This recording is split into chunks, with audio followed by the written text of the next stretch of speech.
broadcasting live out of a basement in Appleton, Wisconsin. You're tuned into Fox Cities Core on WCZR Code Zero Radio. We're the show that gives you an opportunity to call in and be a part of the show. Our call-in line is 920-358-0795. Core.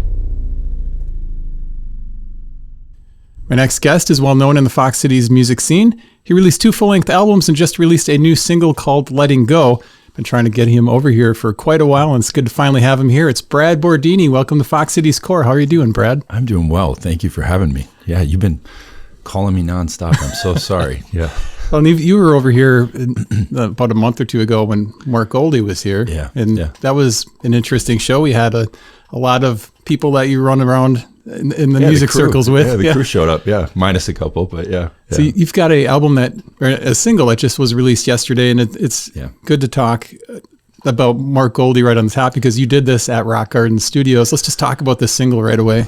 Yeah. So it's called Letting Go, and it's got Adam Hatton on drums, Chris Hanaway on bass, Tom Thiels playing, kind of lead in a little rhythmic electric on it, and Goldie lends his awesome voice for kind of these little pockets in it, and I don't know, it's a lot of my friends are like, yeah, they're bangers. You know, you got some bangers on this album, you know, it's coming out, and it just was one of my favorites. It's an interesting theme that is pervasive in my life, which is, you know, what do you hold on to and what do you have to let go of, and you know, it's trying to put faith in things that, you know, that the difficult times will pass, and eventually it's okay. You just got to let go of so much stuff. We hold on to things, you know, it's like hoarding emotions. You can hoard emotions just like you can hoard things, you know, and so that's me. I don't know. I guess that's like a window into who I am. You know, I'm like, I hold on to that. I got to let that go, you know, so. Well, you posted the lyrics yesterday as well, which was nice. And actually like reading what you're singing. Yeah. When you were going into recording this, did Mark already announce that he was closing the studio at that point? No. And that was, that is a heck of a blow, obviously, to not just the musicians that love Mark and what he brings, you know, to all of our work, but I think to the whole community. And we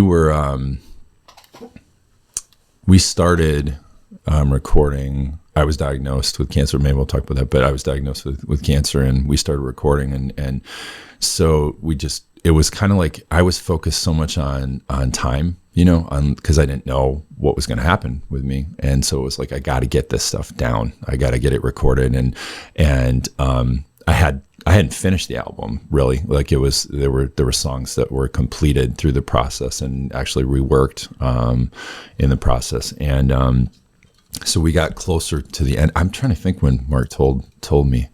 I think we were in studio actually, still working on the album, and I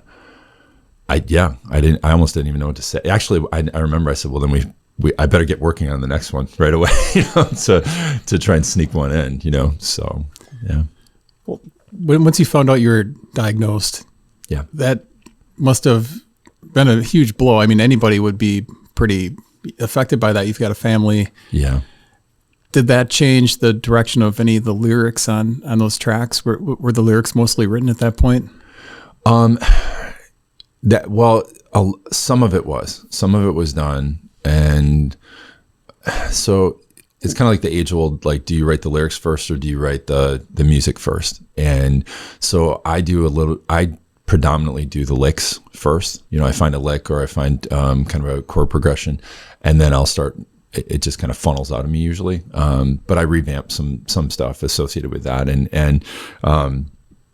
excuse me, my work in general has a lot to do with kind of life and death. You know, I had strong influence from listening to Dave Matthews Band and kind of Counting Crows and stuff when I was younger, and in addition to all the classics, you know, and blues and things of that nature. But I think at a very emotional, influential time, I listened to a lot of Dave, which has a lot of this pervasive, like, live or die sort of theme. And so it's hard for me to know how much was original versus what I revamped. Like, if you asked me, tell me which song came at what time, it was such a blur, I guess is the best way to put it. Everything was such a blur at that time that only certain things really stand out. And especially after I had surgery, like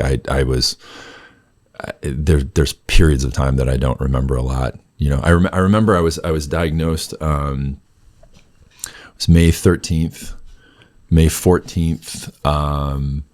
I went and got a scan in the Valley here, and then drove my wife back to Green Bay, grabbed a guitar, and then met Kurt at Goldie's. And then we, for our duo project, the Brothers Gunn, so we recorded Receipts, and actually a couple others that maybe I don't think Kurt would mind. I think maybe we'll release some stuff sometime soon. But I remember walking in to Goldie's, and he's like, "Hey, how you doing?" You know, kind of jovial, messing with me a little bit. I'm like, "Oh, okay. I just got diagnosed with cancer." And he's like, "Yeah, you know." And I'm like, "No, for real." And then he said some things I can't repeat on air, and then we just went to it. You know, we recorded and stuff, and then after that, a lot of it's a blur. You know, but I did funnel a lot of. I know I revamped some lyrics in the process, and then I kind of, like I said, I think I actually wrote one or two during that process, you know. So, but if you ask me, I literally look back, and I probably have to go through my phone where I keep all my music to figure it out, and it'd take too long. I don't want to do that. So, and we'll let the people watching know that you are cancer free now. It's in remission, right? Well, yes and no. So, it'll be 5 years. I got to monitor for 5 years. So, so I'm actually in a study, and so I get scanned like every 3 months. They do a test. So not to be like dark about it, because it all depends on how you look at things in life. And so I talk very openly about this with people. So, but I've got like a 57. My doc told me I have a 57% chance of living 10 years. I'm like, huh, okay, that's interesting. So it's like, what do you focus on? You know, the 57 or the 43? You know, so. Yeah. Did that make it difficult to put the lyrics down to paper because you want to say something? Did that make you want to say something more? Because the music obviously will be around long after all of us are gone. Yeah. One of the songs on the album is it's a song for my daughter, and on my last album, I did a song for my son called "When We Die." See, death, right, and everything. So, and I did that song for him, and my daughter said, like, "Why hasn't Dad written a song for me?" And so I wrote this one for her. And I remember being in the studio, like I remember writing that and getting very emotional, you know, very, very emotional, and then recording. It was interesting. It was writing. It feels good.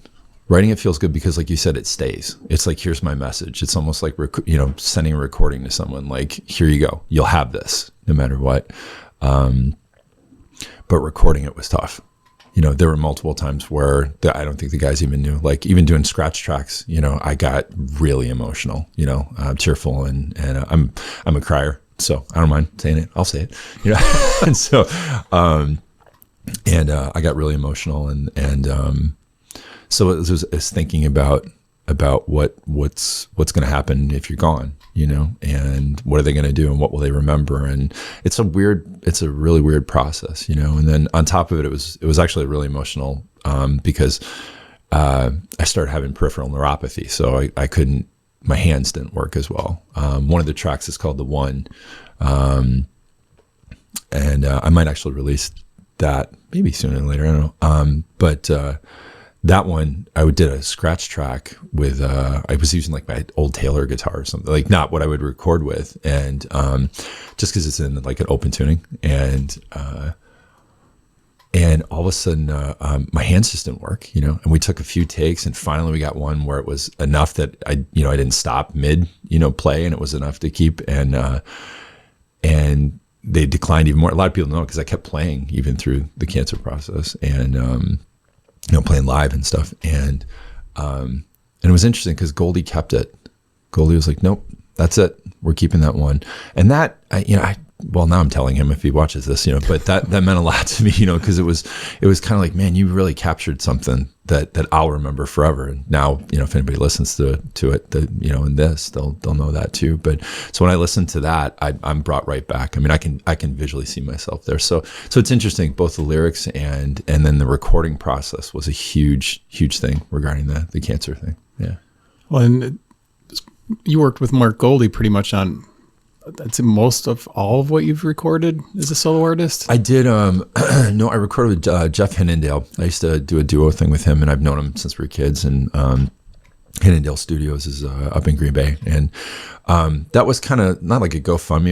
It was like a birthday gift, I think, that a lot of like family and friends chipped in for recording for me. And I think when we started that, I think Jeff thought I was just going to just do acoustic guitar and just have something just laid out. And then I came in with like full album. And so we had to kind of change pace after doing some stuff. And so he pieced some stuff together and did a great job and was very creative with it. And so that was the first one. And then I ended up, with the last album, I ended up going down with Mark. And then obviously this album, and then Brothers Gunn, which is funny because Kurt and I have been, I don't know, to age us here very much, like 30 years. I think we've been, jamming out together. And that was the first formal recording that we did was Receipts. Yeah. So it's kind of strange. I mean, I guess, well, that's not true because he did vocals on the last album, but that was the first thing for us, was then. But yeah, but it's like, I don't know, not to be dramatic. Well, probably dramatic, but it's like a death, with Rock Garden, it's like, oh, come on, man. Like, things are just getting hot. It's fun, don't do that. So, and I'm sure Mark's like, yeah, I've been there, done that. This is fun. And he's got to do what he's got to do. And I just absolutely respect and love Mark, as a friend. So, yeah. Let's go way back now. We covered some of the recent stuff. Let's go way back to when you got into music. You've been playing piano. You started playing piano at a very young age. Yeah. Yeah. It's funny every time I tell a story, I laugh because I can visually see it too. I would sit down at the piano and play, and my mom would ask, and I didn't do it very long, but my mom asked, "How's he doing?" To the teacher, and the teacher said, "Great, except he can't read a note." I would flip the page at the wrong time, because I play by ear. I can play by ear for most any instrument. So you were memorizing I was memorizing, yeah. And I didn't understand because I was a kid. I saw her turn the page, and I thought it was just something you had to do, like just play and turn. And so I didn't. It just wasn't my thing. And but was it something that you wanted to learn originally, or were you forced into it by your mom wanting you to learn an instrument? I think my parents we.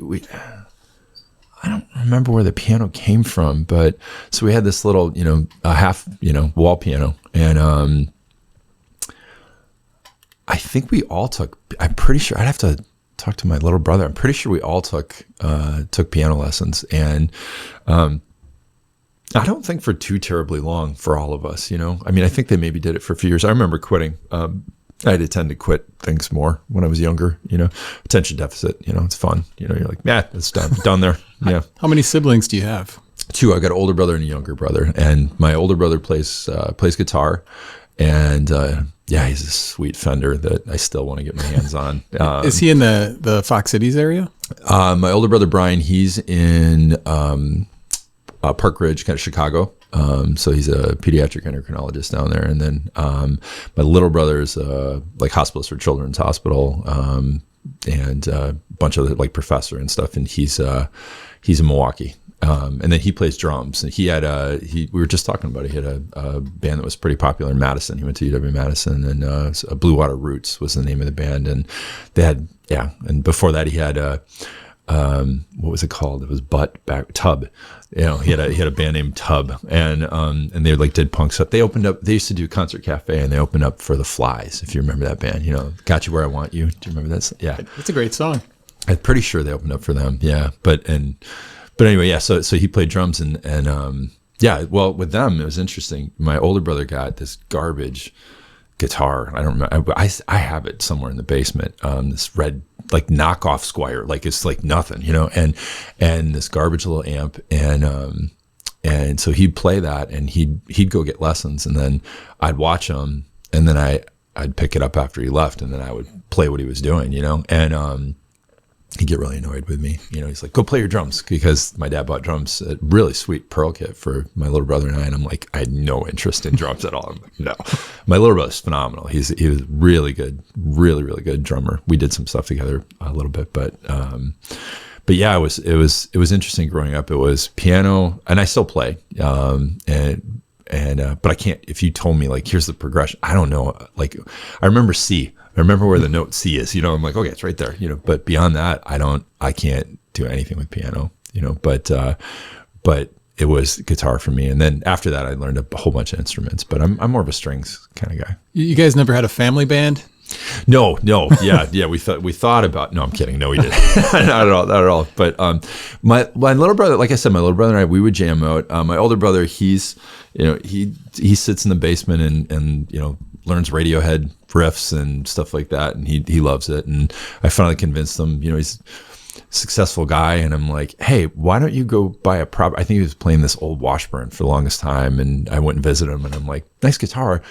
Go get something really nice. He's like, because he said, yeah, maybe. And so finally he got a Martin D28. He's like, what have I been doing? I'm like, yeah, I know. You got to shoot yourself sometimes. That's, I learned that the hard way too. I finally started building my collection. It's nowhere close to Kurt Gunn's. Yeah. Speaking of Kurt, I missed his comment, so I don't know what it was in reference to, but he said Agent Q. Yeah. He had that Agent Q was, yeah, you're right, bud. I forgot about that. Thanks, Kurt.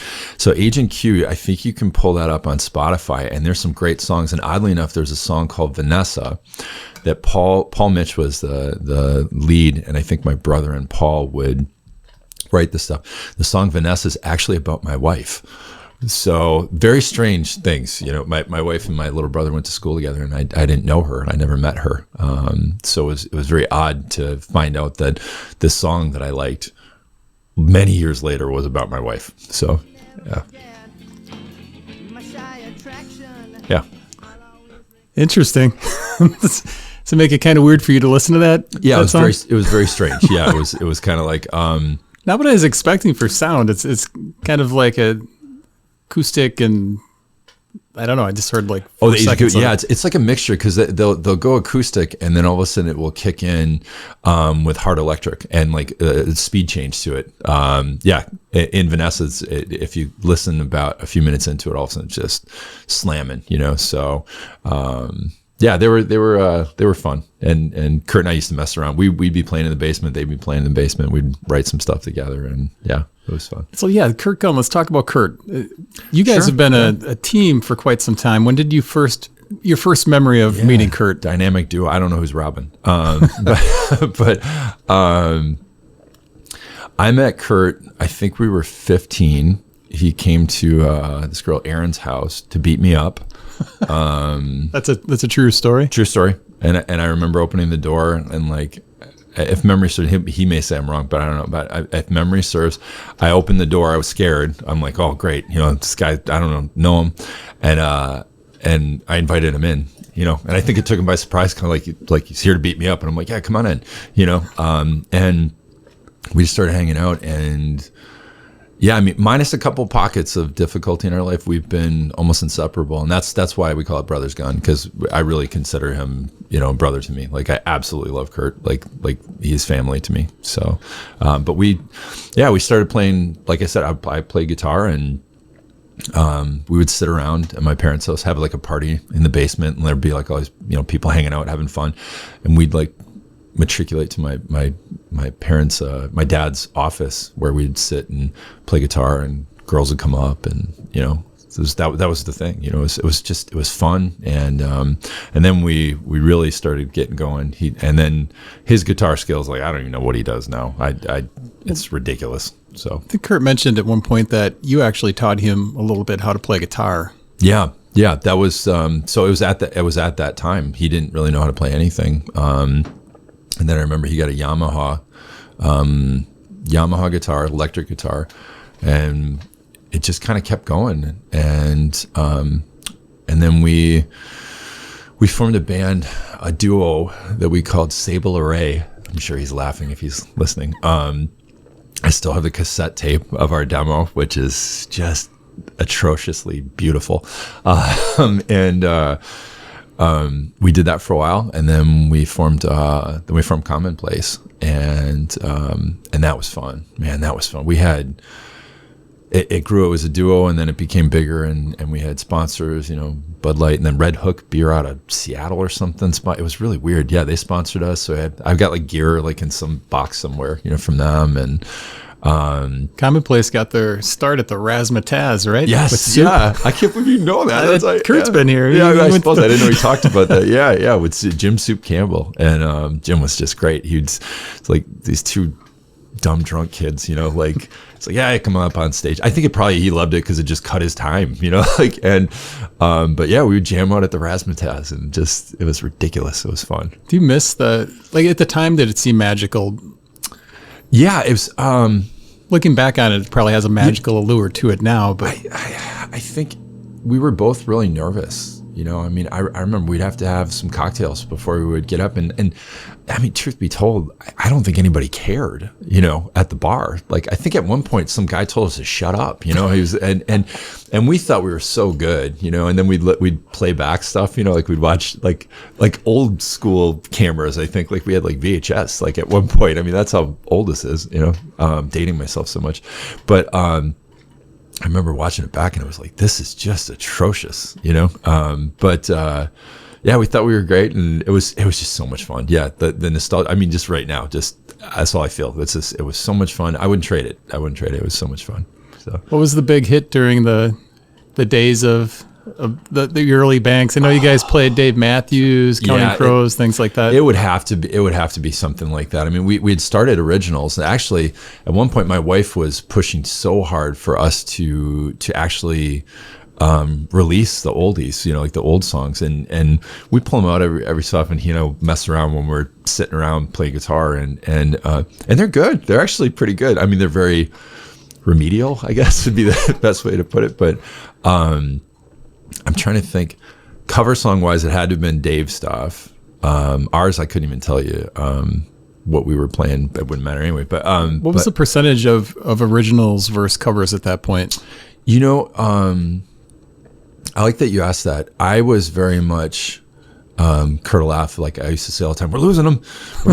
We got to do something they really like. Let's play, Guns N' Roses or something, and he's like, he'd just be so annoyed with me, and man, did he tolerate that a lot. But I want to say at one point I remember it was like 80 some percent covers, 20. Like we used to do that. We used to actually sit and do the percentages. I remember doing that. We had an apartment together, and with a few guys, and I remember writing out set lists and thinking that, what is the percent that we can get away with? Because a lot of places didn't want it.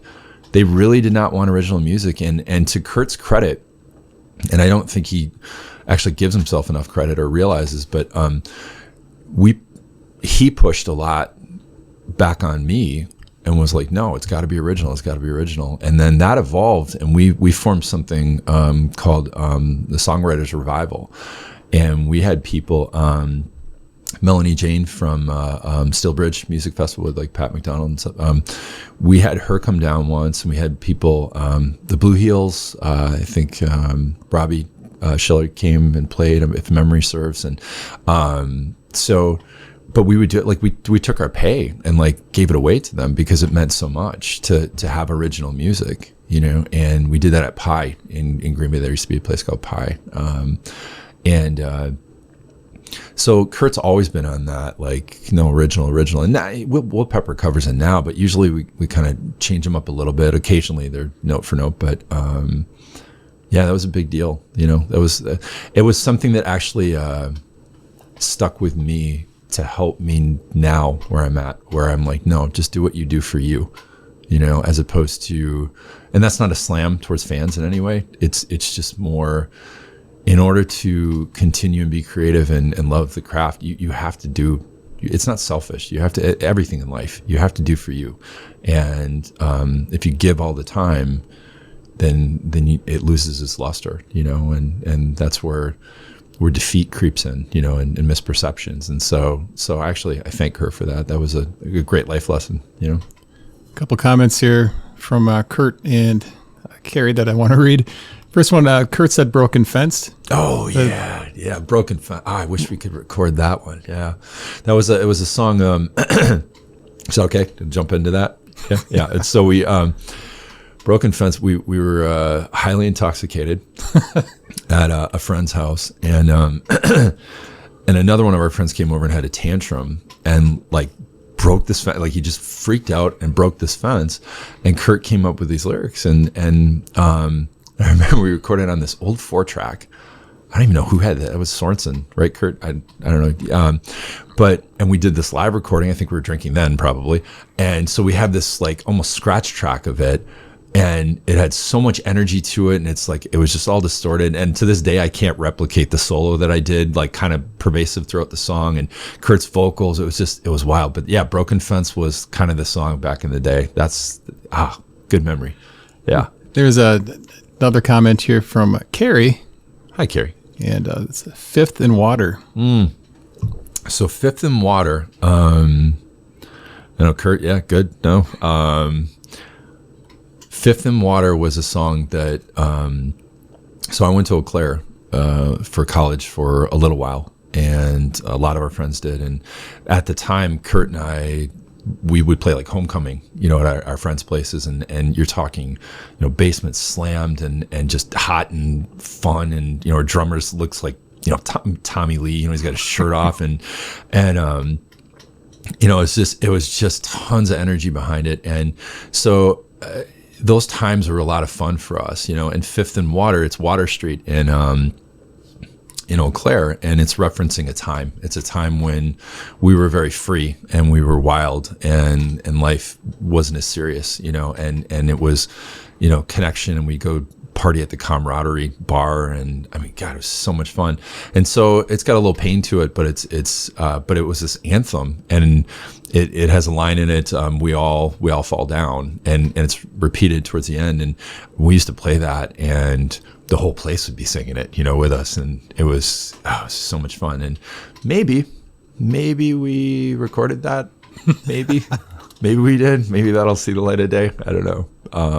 More recently recorded it, but a different version of it. But yeah, hopefully we'll put that out at some point. So Carrie also said that that song has special meaning for so many of us, and then Watchtower for a cover song. Yeah. Ask Kurt to play Watchtower. Everybody watching, make sure when you see Kurt, he loves to play Watchtower, the Dave Matthews version especially. Yeah, just make sure you ask him that. Tell Brad said. Carrie had another good comment. There was also a song she loved where you used kids' toys as instruments. This sounds interesting. Tell me about that. So, again, this was a writing session. We were at Kurt's house, and his kids were younger, and and God, Kurt, if you have that, I gotta find that. There was the Wiggles. I think that was what the name of it, the Australian guys. It was like a kids' TV show or something, and he had this instrument, and it had all different sounds like piano and other things, and you could hit a button and it would say "Wake up, Jim."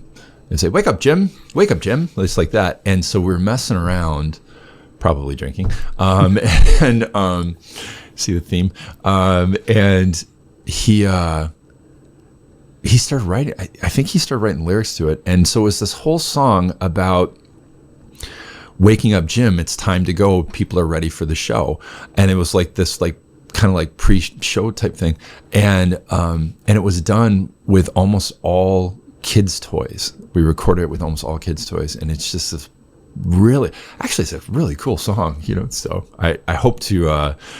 I hope Kurt has it, because I would love to hear it again. It brought me a ton of joy. So good memory, Carrie. Another comment here from Bob Minter. If someone gave you a $20,000 voucher for the Chicago Music Exchange, what guitar would you seek out? Oh man, that's tough.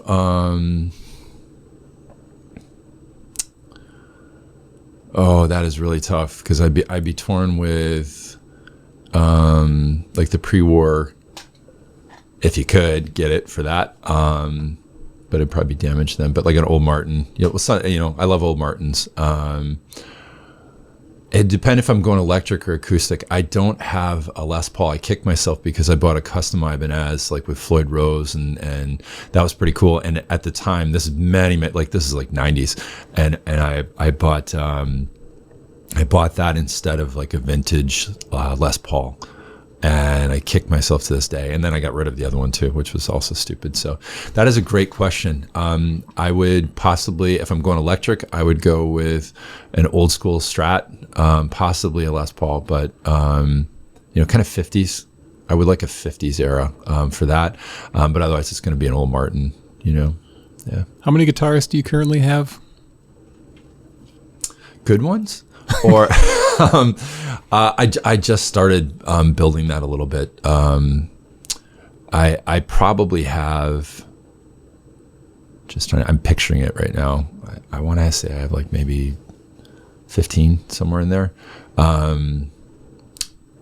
I was saying before, you have to treat yourself, and again, Kurt was very kind about that. My wife has supported me. She's bought on my birthday, bought multiple guitars for me, and but more recently, I've gotten I bought off of Goldie, 1965, the Chet Atkins version, the Countryman that. George Harrison played, the version, not the actual, obviously that fell off a truck and was destroyed, I believe. But I've got that. I've got old 1965 Gibson J45, Martin D41, Martin 75 D28. Kurt's, I play the black and white. If you see me play live, that's usually what I play. It's a slope shoulder, DSS 17 slope shoulders. We call it Smoky. But so yeah, I don't know. And then I've got a bunch of garbage guitars, from when I was young and stupid, bought dumb things. So the estimated number was? I think 15. 15. I think 15. How many do you actively play out of the 15? Well, thank you to Corey Arndt with Arndt Guitars, because he might kill me if he gets a lot of business from that, because he's a very busy guy. But he just fixed up a few of them, so I'll probably bring them into rotation. But truth be told, if I'm playing acoustic shows with everybody, I've been playing Smokey for almost every show for the last, I don't know, year and a half, something like that. But excuse me, I'll probably be. I like the 75. My wife got that for Christmas, not this past, the one before, I think. It's just absolutely beautiful sound that comes out of it. And but yeah, so I might start rotating them a little bit. I figure I spent the money on them. Might as well use them, not just let them collect dust, right? When you're getting ready to go into, let's say, Rock Garden to record, when you're picking the guitars you're going to use, is it a process of, do you play each one to figure out which one's going to be best fit, or are you emotionally picking like one that Carrie gave you so that you can have that included on a track? And do you keep notes of what guitar you used on each track? So I love that you brought that up, because it was very tough to do. So the first album, I recorded a lot of my stuff with Carrie bought me what is an LG1 Gibson 1965 Gibson, so it's this tiny body, but it was the bracing was altered, so it's like a Canon, and so I played that. The only problem is it couldn't keep tune very well, and so you can hear that on the first album, like Coast 5. I did lead work with it, and you can hear it's just a little off, at times, and so I played a lot of that album with that guitar, and then Jeff had I don't know how old it was, but a D28, a Martin D28, and so I played his for a couple of songs, like strum wise. And then I had this old on that album. I had my father-in-law, who was not a guitarist, but he had like this old Sigma, like 1970, 60, 70 something, and I swapped out the strings and put nylons on it, and so the song "Have Me" has that. It's got this weird rattle to it, because it's strange. It doesn't have a truss rod, but it had a rattle in it. I'm like, where is that even coming from? So it's very strange. But so there's that, and then with going in with Goldie, not this album, the last album, I used Smokey, I think, for almost all of it. And then this one, I used the the 75. I wanted to have that, Carrie got that for me. And I wanted to have that sound, which is, I felt like I was cheating on Smokey. It was so strange. I'm kind of weird like that. I like the routine, the balance of things. And so that was very strange. And then, like I said, the song, The One, on that track, I've got a Taylor, I think it's a 300 series. I bought that in 2009. So it's opened up. It's nice. But I used that for one song, and that was a fluke. I wasn't going to keep that. So it's got a little bit of a different sound. Grabner was one of the first ones to note that. He's like, it sounds different, So, yeah. So Smokey's your most used. Smokey is my most used. Yeah. Smokey is the reliable. When you find, when you find one that works, you keep it. And like Kurt said, if you can pair a great guitar with the acoustic pickup and you find that, don't mess with it. Don't touch it. Don't screw around with it. And that's Smokey. Smokey's like, yep, I'm good. Leave me alone.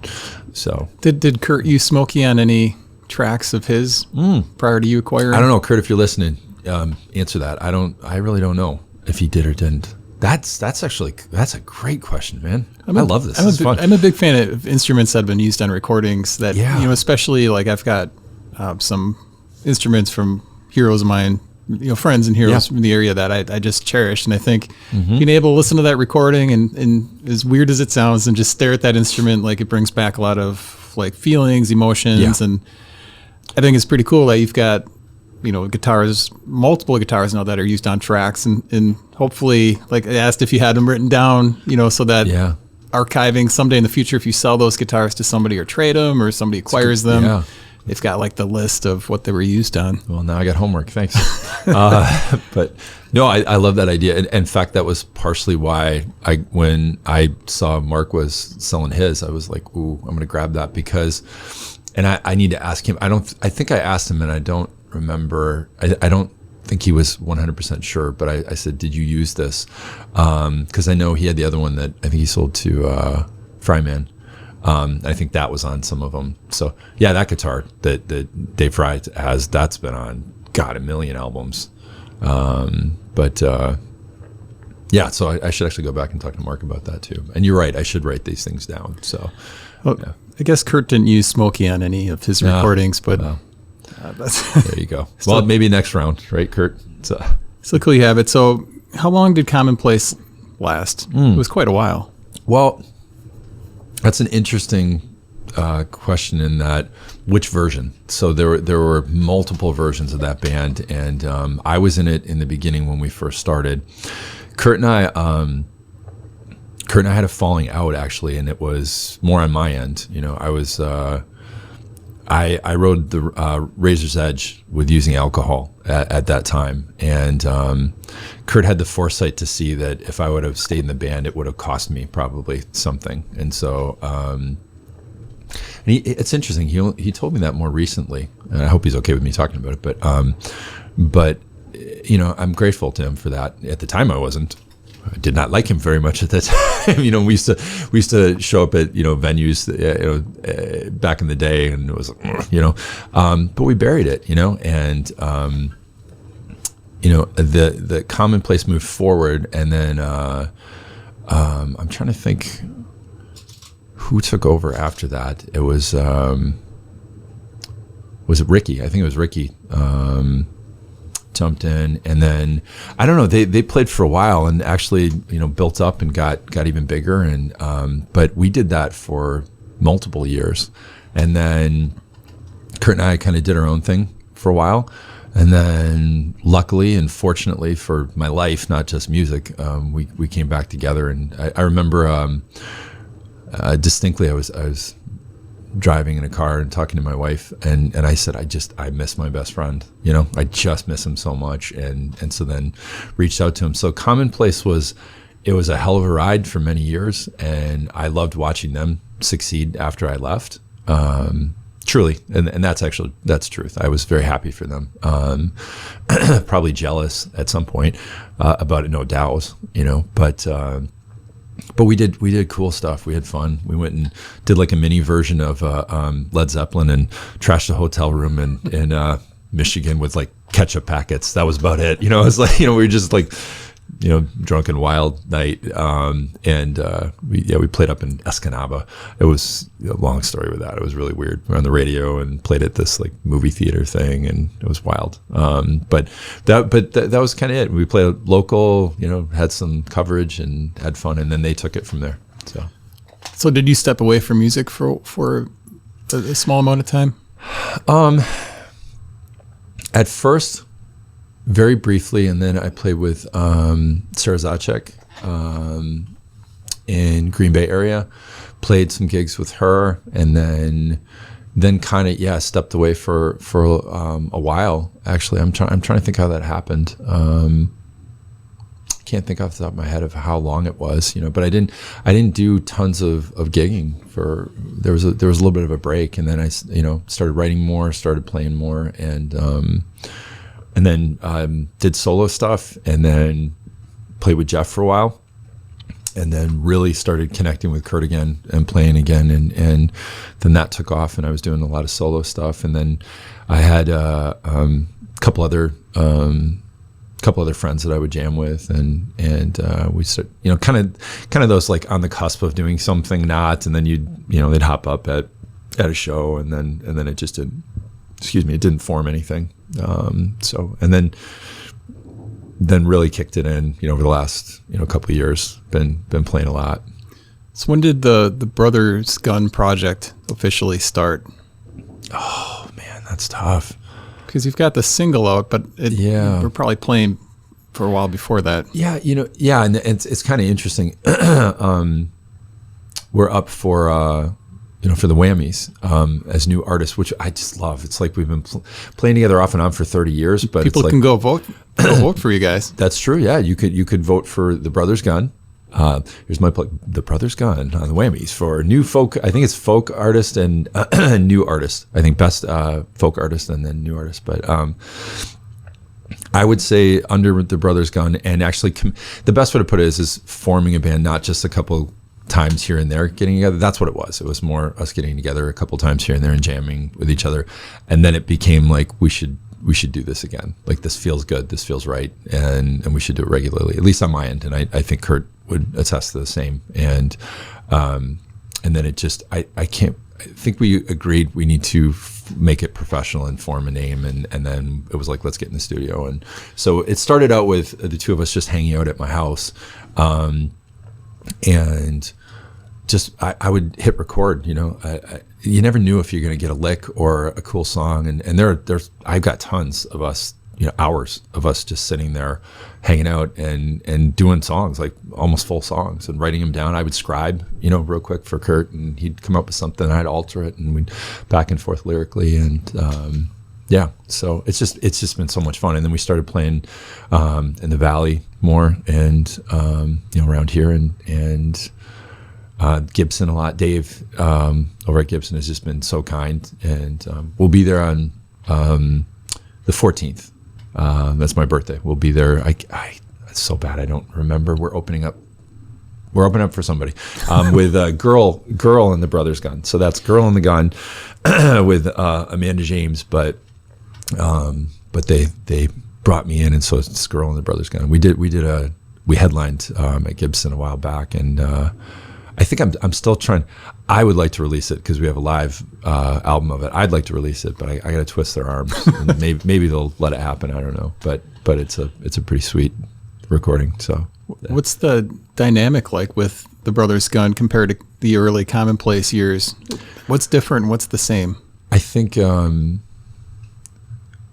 best way to put it would be I think Kurt matured musically a lot faster than I did, and he put more time into it. And he deserves that credit, and he evolved, and I think I finally came to the table, and so in the past it was fun, it was chaos a little bit at times, mixed in with ambition, and now it's purely the love of music and love and sharing time together and the creativity. And again, I can't speak for him on that because I don't think we've ever really talked about it in that capacity. But like for me, it's like therapy. It's like I just look forward to it. I love playing with Kurt. I love playing with the other guys I play with too. But you know, it's Kurt's. You know, I play with Michael Grabner a lot, but it's like we can finish each other's sentences on guitar, you know, and so I know kind of where he's going to go. I can sense like the changes, you know, in his emotion when he's playing. I can hear it, if that makes sense, and I love that. I love being able to read that and back and forth, and Kurt's used to being lead, you know, with everything from guitar, you know, like doing his picking or strumming, you know, predominantly picking. So he's challenged himself to find fills and find other parts to back up my tracks, and I respect that very much, you know, because that's not always easy to do, you know. It's like completely switching your role, you know, and so that's been pretty fun. But that's what it is. It's just this super fun thing that I love doing with him. So, well, you and Kurt have been around long enough now to receive one of those Legends awards at these shows. You've really been around that long. Yeah. But you've assembled a tight-knit group of musicians in the area. Yeah. You mentioned Michael Grabner. You've got Tyler S.J., who's recently in the fold, who you played on one of his tracks on his Christmas album. Yeah. And performed a nice big show at the Tap Room. Yeah, that was fun. It was weird. That's the only time I recorded to tape, and so it was. I showed up and I didn't know what we were gonna do. I showed up with like 3 guitars. I'm like, pick, you know, what do you want me to do? And Mark ran me through his stack, you know, and I'm like, oh, that sounds good. And I kind of just winged it, you know, and Tyler loved it and told me so, but that is tough going to tape, because you can't just alter little bits, or, you know, the back end of stuff, you know, like autocorrect. Like if I did a bend that might've been later, yeah, Mark could fix that if he wants, or just redo it. He's like, it's garbage, you know, get back in there and do it. But we did the take, and I love it. I love that song. I think it was Kurt that actually said, he's like, you can play that all year round, you know, and it doesn't have to be a Christmas song, you know. So and then the live, that was fun. The live was really wild. I forgot that I didn't change my strings on my telly for like forever, and so I got on stage and I'm playing and I did a bend and I snapped a string. So I played I think I played 3 songs that night. So I played 2 of them with missing a string, so I had to alter up on stage. I'm like, all right, where am I going with that? You know, so it was actually a little bit of a challenge and fun, you know. So how does that rank in the level of things that have happened to you during a live set? Is there anything that happened that beats that as far as a stress level? Back to Eau Claire days, I remember we were doing Blink 182, Damn It, that song, and like I said, it was, you know, hot basement and stuff. And for whatever reason, I didn't have my guitar strap like latched well enough or something, and it popped off. And I caught the guitar as it's falling and kept the riff going, and everybody went nuts, you know, like the main riff from it, and everybody was like, you know, nuts for it. That was really stressful. I'm like, I almost destroyed my guitar, you know, but it was cool at the same time. You know, it looked cooler than it was for me internally. I've had but I know one when at Gibson, when we did the album release. I don't even think I told many people this, but so the first song I did is Strangers, The Strangers We Know. And so it does this little guitar part, you know, a couple of rounds of it. And I went to breathe in to sing, and I had a cough drop because I wanted my throat to be good. And I inhaled spit and almost choked. I'm like, and it was the first note. I'm like, great, this is how this is going to go. So that was, I kind of muffed the first word, you know, and then I recovered, but I try not to cough. And then I'm like, did I ruin my voice now? So you just get in your head, you know? And then there were other ones. Kurt and I played this place. I don't even remember where it was, but I think everybody showed up in snowmobiles. Like we didn't know where we were playing. And, it was almost like the Blues Brothers with like the chicken wire, you know, like you're like, oh God, what do we get? It was like a sports bar. And I'm going, we do not belong, you know? And this guy set up a table right in front of us and just like this, he's just staring at us. And we get done at set set break, and I walked up and I'm like, hey, something to the effect of like, can I talk to the owner? Because I was going to say like, let's just pull the plug on this, And I said, where is he? He's like sitting at the table in front of you. He was a guy like heckling us. So that was a pretty terrible gig. I was notorious for setting up, and Kurt will attest to this. I was notorious for setting up these god awful shows, and I wouldn't research them. I just heard something that someone played there, and it was just anything I could get. I'm like, yeah, let's do it. So. Yeah. That's the way to go, though, because sometimes those shows can end up being really fun. Well, true. That's actually very true. Not that one. That's for sure. So who normally does your artwork on your albums? Is that something that you're doing, or is Carrie doing that? So the first album, that's a picture I took. It's funny how much my life with Kurt's involved in all these moments that we keep talking about. Kurt and I were on a walk. We used to do these long walks in the like on a trail, and so the first album cover was a picture that I took on one of those walks, and I kind of distorted, black and white. I love black and white. I'm also a photographer, and I used to do that a lot more than I do now. But and I've always loved black and white. That's more my style. I love major contrast, and so I did that one. The last album, Voices. My son. He took a picture of me, and then he does graphic design. He has his own design business, and he distorted this picture and made it like because it was actually a close-up picture of me, and then and then distorted it and moved it around. If you look carefully, it's a very strange photograph. It's actually it's not right. There's dimensions that are off and stuff. And so is that one of you walking away? Yeah, me walking away with the hat and the guitar and everything. And so he did I just thought it was so cool, and so he did that. And then this last one, like you'll see on the on the single, because I've got multiple photos. I haven't figured out what I'm going to put for the album cover, but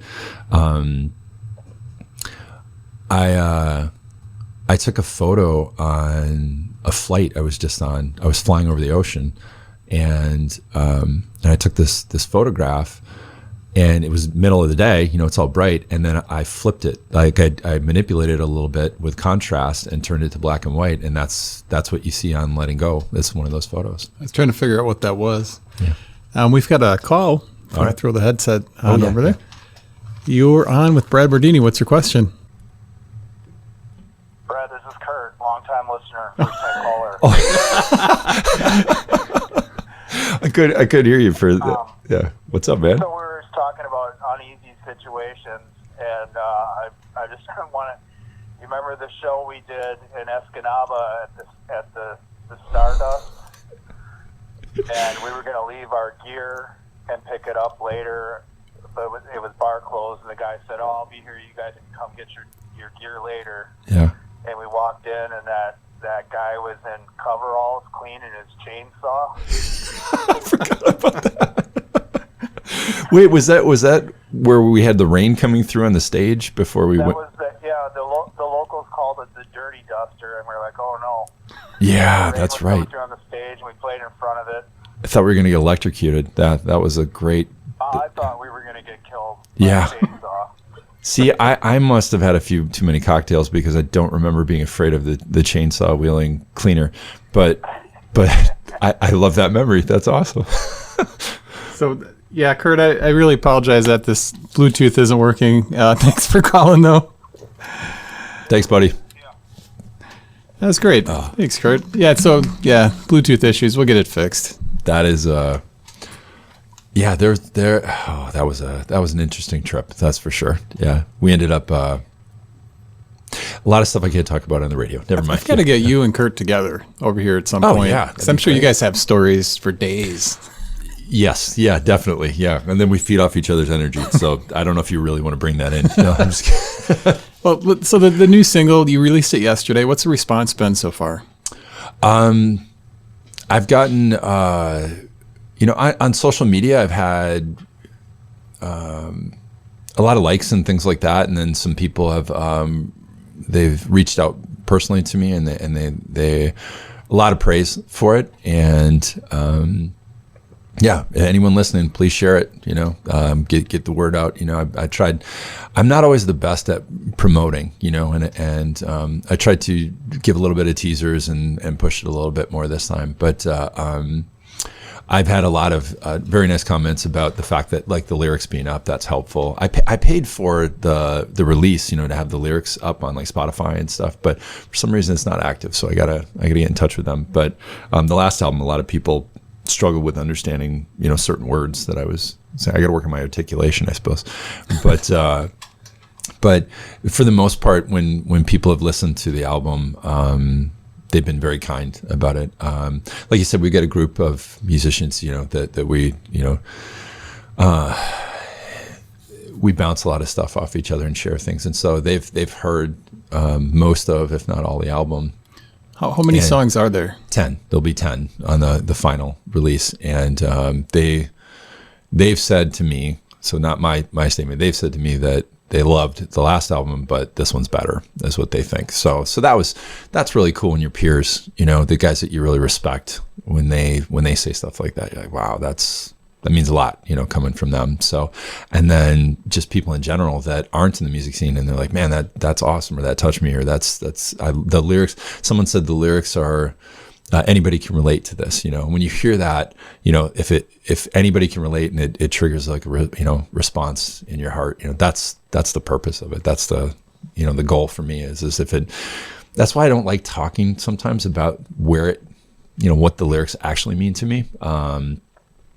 My lyrics are very strange because there's usually, and I mean, this everybody has multiple layers. Some people just tell stories about certain things, but mine have, like from belief things that I have from specific situations with people. But it's the way I described it recently is it's not just one event. I pulled so many different events, like one line, like half a line could be one moment, and then the other half of the line will be another thing, hopefully that makes sense. Yeah, you've got multiple storylines going in one song. All the time. Yeah. And it's for me. It's for me, for like, kind of like you said, it's like looking back, playing it later, I'm like, yeah, I remember all that. I remember that pain. I remember that, how I got through that, and but for other people to have something out of that, because it's basically just kind of, it's healing for me. That's what all my stuff is it's just ways that I heal through things and capture things, and it's my hoarding of emotions, in musical format. But to have other people like it, it's cool. Yeah, I really appreciate it. And people sharing it, people have shared, the single and the release stuff, and it means a ton. As a musician, it means a ton when people do stuff like that. Well, I'm really looking forward to the next 9 songs, hearing the next nine songs. And we're going to have you back because we didn't talk at all about Simply Carry or the soccer venture. There's just so much that we could talk about. Yeah, the life coaching business. Yeah. Check that out. Yeah. But are you still up for playing a song live? Yeah, I'll do, well, yeah, because I don't, yeah, I'll do one of my old ones actually, though, if that's okay.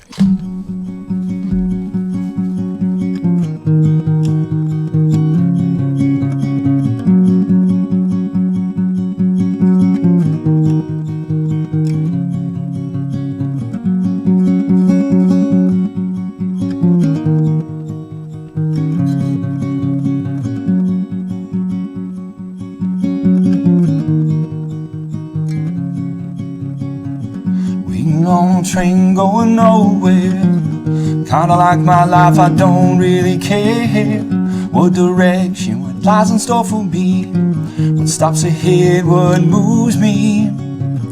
Feel the engine rolling down the track, rolling back the days I'm living in the past. Gotta find the new, the change of place for progress, but I guess it's hard with only change in my pocket. So roll on and hold on, this may be the ride of your life. Go strong and live long, let no one tell you you're wrong for letting go and moving down the line.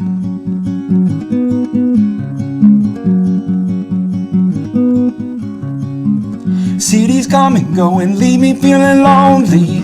I see your face and wonder if you're thinking of me. through the hills and the plains, from sea to sea. I can't outrun the past and what I still believe. Inspiration, when did you leave me? At the station, alone with my memories of times of old. I'll never know peace of mind to save my soul. No holding back, no more control. Bottles full, so here we go.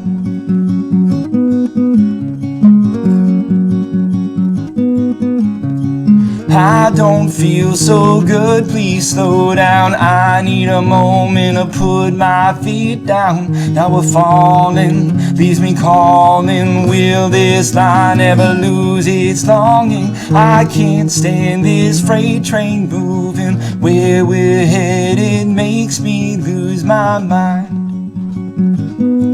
Oh my mind.